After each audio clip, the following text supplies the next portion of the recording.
Hello! Welcome to another episode of Wicked Easy Cooking.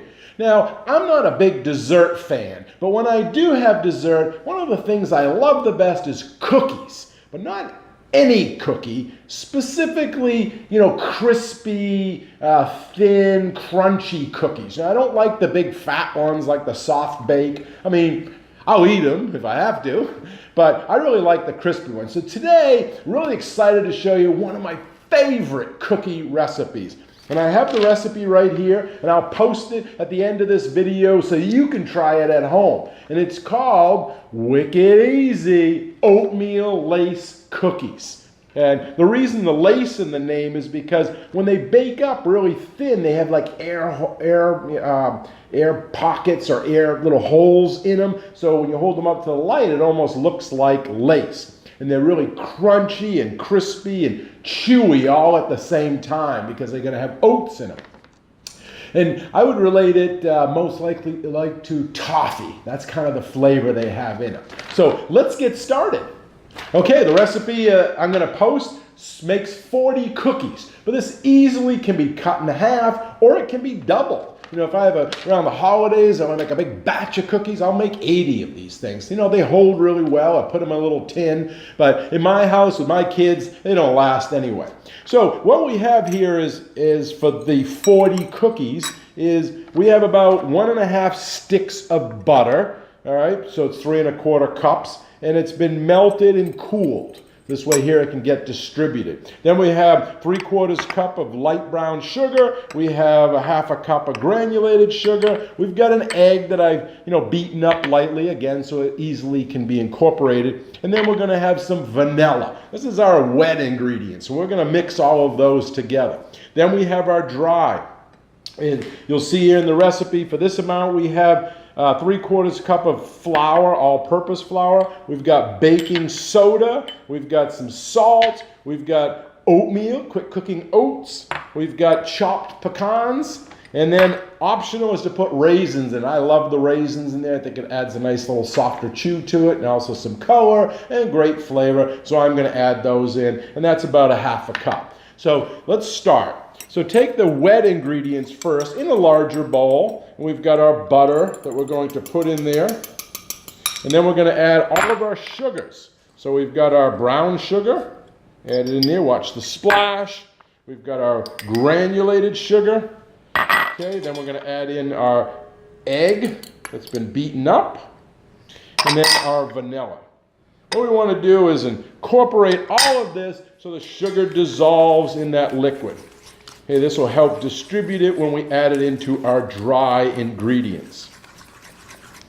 All right, and then in a separate bowl, we'll keep mixing that in just a minute, we got to sift the flour, okay, the oats. We're going to add in our baking soda, our salt, okay, our chopped pecans, and I'm going to put in our raisins as well. Okay, we want to mix all of this together, make sure it's very well distributed, and then we're going to combine the two. We're going to slowly add the dry ingredients into the wet ingredients. Okay, so I'm going to do that right now, and I'll be right back.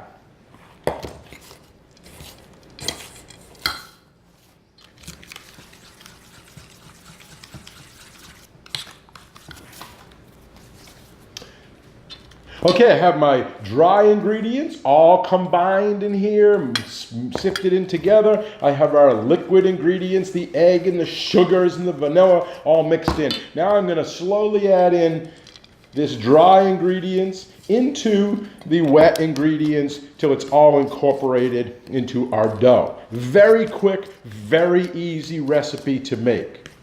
So let me do that, and then I'll show you putting them onto our pan.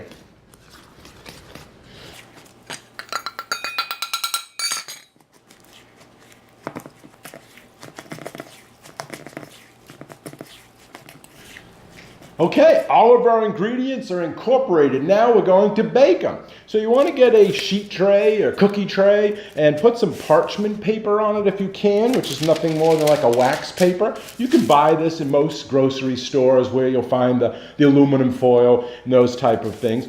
But if you don't have it, you could just spray the pan. I've done that in emergencies before. It's not as good because the cookies spread out, quite a bit in here. So the other thing, and you'll see that, I put that right in the recipe here, drop the cookies about 3 inches apart on here. You've got to give them a lot of room because they do have a lot of spread, which just makes them really thin and gives them that crisp in there.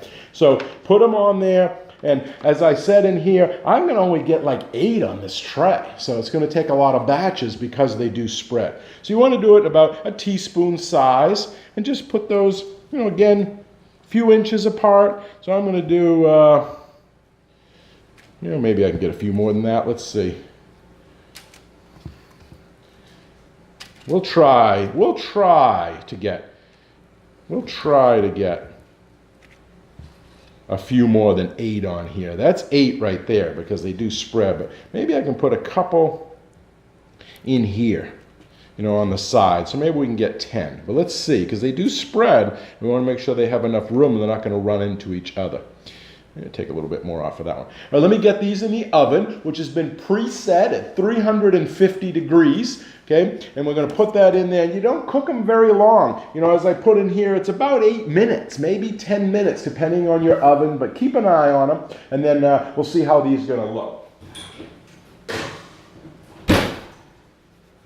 Okay, we'll be back in 10 minutes. Okay, so as it says here, cook for 8 to 10 minutes. Our cookies have been in for 10 minutes. How you want to know is, as it says, watch for it to be golden brown and crispy around the edges. They're going to carry over cook a little bit when we pull them out. So ours should be perfect. Let's pull them out and take a look. Okay, so here they are. So as you can see, they did spread quite a bit. So I think you got to keep 8 to a pan. I tried to squeeze in those extra 2 over there to make it 10, but you can see now they look like Mickey Mouse. They got 2 ears and the head right here, or a big rabbit or something. So they don't really work. I'm going to be able to break them apart. But if you want them to be separate, again, give it that 3 inches and maybe 8 to a pan. Okay, unless you make them smaller, obviously. So let me get a plate, and we're going to let these cool for a minute, and then we're going to try them. Okay, we pulled them out. They've cooled down a little bit. Normally you'd want to take them off, put them on a rack and let them cool, but you can let them cool on the pan. Just remember they're going to continue to cook. These ones look good.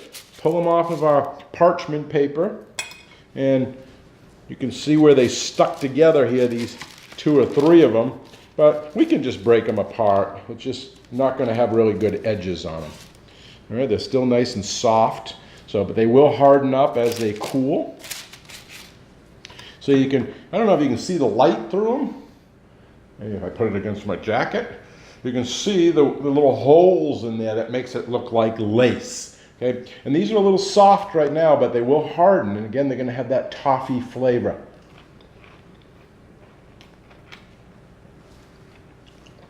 These are great. You can see why they're my favorite. So